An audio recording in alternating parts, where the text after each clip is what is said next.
সুপ্রভাত বন্ধুরা, ঘুম থেকে উঠে পড়েছো তোমরা? আমি তো অনেকক্ষণ আগেই ঘুম থেকে উঠে পড়েছি আর চলে এলাম তোমাদের সঙ্গে একটু গল্প করতে। আর আজকে হলো দীপাবলি, মানে আগের দিনকে ভিডিওটা করেছি, ভিডিওটা তো আজকে পোস্ট হবে, তাই সবাইকে দীপাবলির অনেক অনেক শুভেচ্ছা আজকেই জানিয়ে দিলাম। সকালবেলায় উঠেই ফুল তুলে নিয়েছে, আর আমাদের তুলসী মন্দিরের পাশে যেহেতু শিউলি গাছ, শিউলি ফুল করে ভর্তি হয়ে থাকে, সেগুলো তুলে চলে এসেছি রান্নাঘরে। আর রান্না করতে করতে নাজেহাল অবস্থা, সেটাই দেখিয়ে দিলাম।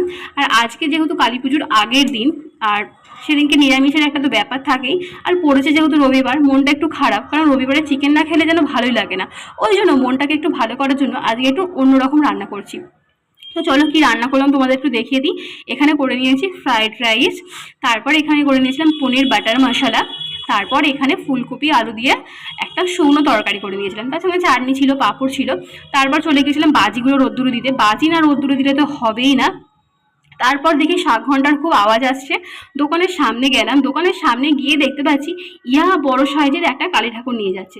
আমি যদিও জানি না এটা কোন পাড়ার কালী ঠাকুর যাচ্ছে, কারণ আমাদের দোকানের পাশ দিয়ে তো অসংখ্য ঠাকুর যাবে, এখান দিয়েই মেন রাস্তা। তো অনেক ঠাকুর দেখতে পাচ্ছি সারাদিন, বেশ ভালোই লাগছে। আর এটা বেশ অনেকটা বড় সাইজের ঠাকুর করেছিল, কোথাকার ঠাকুর আমি জানি না, কেউ জেনে থাকলে অবশ্যই কমেন্ট করো।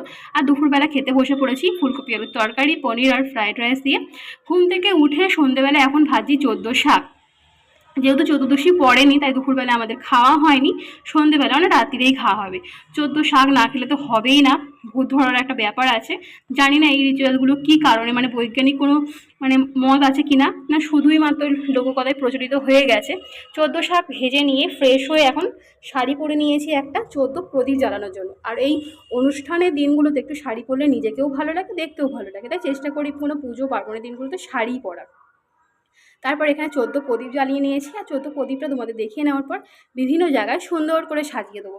দেখো এখানে তুলসী মন্দিরটা আমাদের কত সুন্দর লাগছে। আচ্ছা প্রত্যেক দিন যদি এরমভাবে সাজানো যেত কতই না ভালো হতো।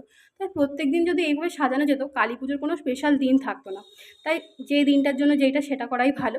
আর চারিদিকে সাজিয়ে দেওয়ার পর বাড়িটাকে আমার দেখতে কি সুন্দর লাগছিল। আর দীপাবলি তো মেন কথা হচ্ছে আলোর উৎসব, চারিদিকে অন্ধকার মুছে আলো আলো আলো, দারুণ লাগে আমার। আর তারপর যাচ্ছিলাম একটু রাত্রিবেলা ফল কিনতে, রাস্তায় লাইটিংগুলো দেখাতে দেখাতে গেলাম। আর কালকে তো পুজো দিতে যাব মায়ের মন্দিরে, কালকে ভিডিও আসছে। ততক্ষণ ভালো থেকো, সাবধানে থেকো, সুস্থ থাকো, আর কমেন্ট করতে ভুলো না কিন্তু। দেখা হচ্ছে অন্য ভিডিওতে, টাটা।